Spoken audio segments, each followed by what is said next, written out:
রেসিপিটা দেখতে কত সুন্দর হয়েছে দেখুন। দেখি এখনই জিভে জল চলে আসছে। আর এই রেসিপি দিয়ে ভাত, রুটি, পরোটা, লুচি সব কিছুই পুরো জমে যাবে।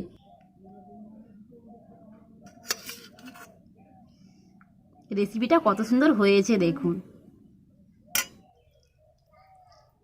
নমস্কার বন্ধুরা, মিলি অ্যান্ড মম কিচেনে সবাইকে স্বাগত জানিয়ে আবারও চলে এসেছি সমস্ত জিনিস গুছিয়ে নিয়ে। আর বন্ধুরা, আজও রেখেছি আপনাদের জন্য দারুণ একটা রেসিপি। তো এখন তো ফুলকপির সিজন, সেজন্য ফুলকপির একটা রেসিপি আপনাদের সাথে শেয়ার করব। তো আজ বানাবো ফুলকপির রোস্ট। তো খুব সহজভাবে আমি আপনাদের এই ফুলকপির রেসিপিটা বানিয়ে দেখাবো। আপনারা যে কেউ বাড়িতে খুব সহজেই বানিয়ে নিতে পারবেন। আর আমার সাথে আজ প্রথম থেকে মিলিও এসেছে। তো মিলি আমাকে হাতে হাতে একটু সাহায্য করবে তো? হ্যাঁ। ফুলকপি রোস্ট বানানোর জন্য আমি ফুলকপিগুলোকে এভাবে একটু বড় বড় করে কেটে নিয়েছি। দেখুন, দিয়ে খুব ভালো করে ধুয়ে নিয়েছি। আর এখানে আমি একটা বড় সাইজের আলুও এভাবে ডুমো ডুমো করে কেটে নিয়েছি। আপনারা চাইলে আলুটা নাও দিতে পারেন।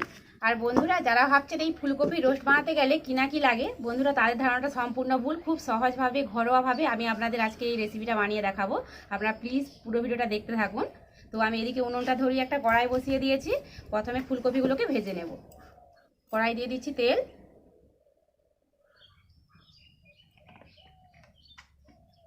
তেলটা খুব ভালো মতো গরম হয়ে গেছে। এবার আমি আলুগুলোকে ভেজে নেব। তো আলুর মধ্যে নুনটা মাখিয়ে রাখিনি, সেজন্য নুন দিয়ে দিচ্ছি।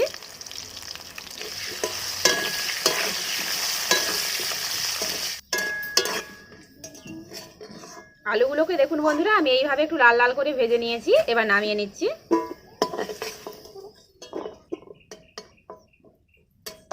এবার আমি ওই একই তেলে ফুলকপিগুলো ভেজে নেব। ফুলকপির মধ্যে দিয়ে দিচ্ছি নুন, আর দিয়ে দিচ্ছি সামান্য একটু হলুদ গুঁড়ো। আমি নুন হলুদটা আগে থেকে মেখে রাখিনি, কড়াতে দিয়ে নুন হলুদটা দিয়ে দিলাম। আপনারা চাইলে ফুলকপির মধ্যে নুন হলুদটা আগে থেকেই মাখিয়ে রাখতে পারেন।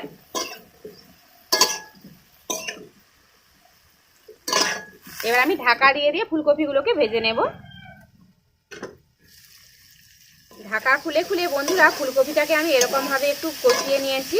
আর এইভাবে একটু ভেজে নিয়েছি। দেখুন, ফুলকপিগুলোকে এইভাবে লাল লাল করে ভেজে নিয়েছি। তো এবার নামিয়ে নিচ্ছি।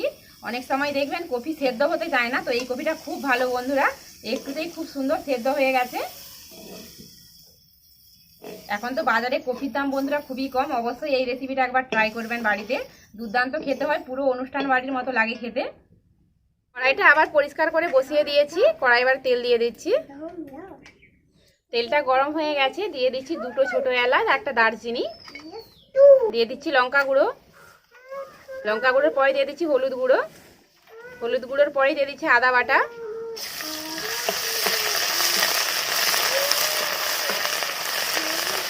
এখানে আমি চালমগজ, কাজু আর পোস্ত একসাথে বেটে রেখেছি, দিয়ে দিচ্ছি।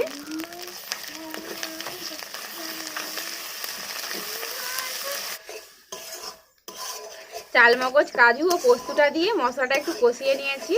তো আমি একটু সামান্য জলও দিয়েছি, কারণ মশলাটা লেগে যেতে ছিল, সেজন্য একটু জল দিয়েছি। এবার দিয়ে দিচ্ছি টমেটো কুচি।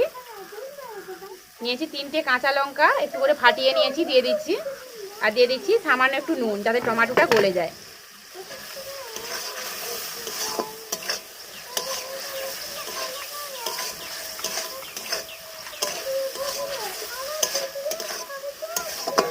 টমেটোটা দিয়ে সব মশলাটা আমি ভালো করে বেশ কিছুক্ষণ কষিয়ে নিয়েছি। টমেটোগুলো দেখুন কত সুন্দর গলে গেছে। তো এবার আমি ভেজে রাখা কপি ও আলুগুলো দিয়ে দিচ্ছি।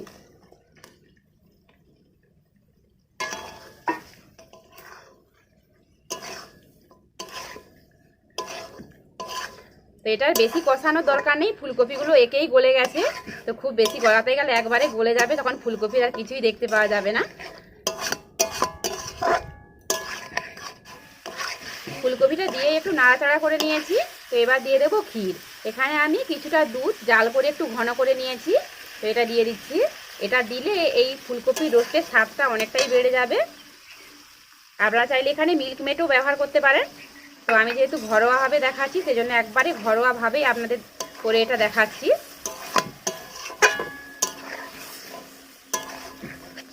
এবার আমি একটু সামান্য একটু জল দেব।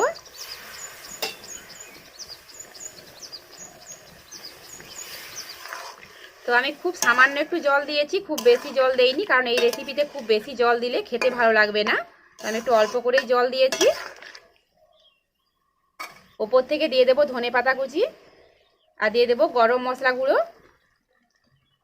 আর দিয়ে দেবো 1 চামচ মতো বাটার। এই বাটারটা আমি ঘরেই বানিয়েছি। দুধের স্বর খুব ভালো করে ফেটিয়ে জল দিয়ে দিলেই দেখবেন উপরে এই বাটারটা ভেসে উঠবে। তো আমি সেই বাটারটাই নিয়েছি, বাজার থেকে কিনিনি, আপনারা চাইলে বাজার থেকে কিনেও দিতে পারেন।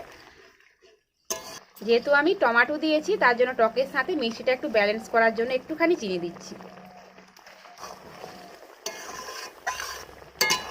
আর দেখুন বন্ধুরা, এই রেসিপিতে এরকম একটু গ্রেভি গ্রেভি রাখতে হবে, খুব বেশি গ্রেভি রাখলে ভালো লাগবে না। তো এটা আমার রেডি হয়ে গেছে, এবার নামিয়ে নেব। আর আলুগুলোও খুব সুন্দর সেদ্ধ হয়ে গেছে দেখুন। আর নুনটাও আপনারা একটু চেক করে নেবেন, তো আমার ঠিক আছে তাই দিলাম না।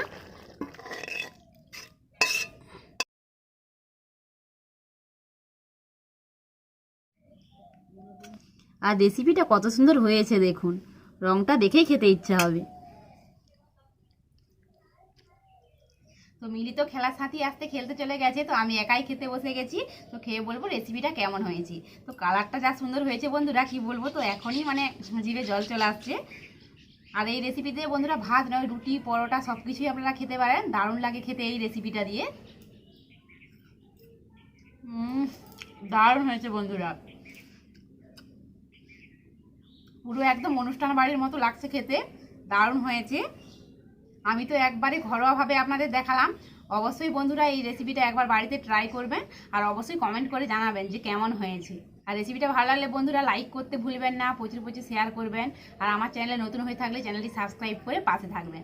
তো আজ এই পর্যন্ত, দেখা হচ্ছে পরের ভিডিওতে। সবাই সুস্থ থাকবেন, সাবধানে থাকবেন, টাটা।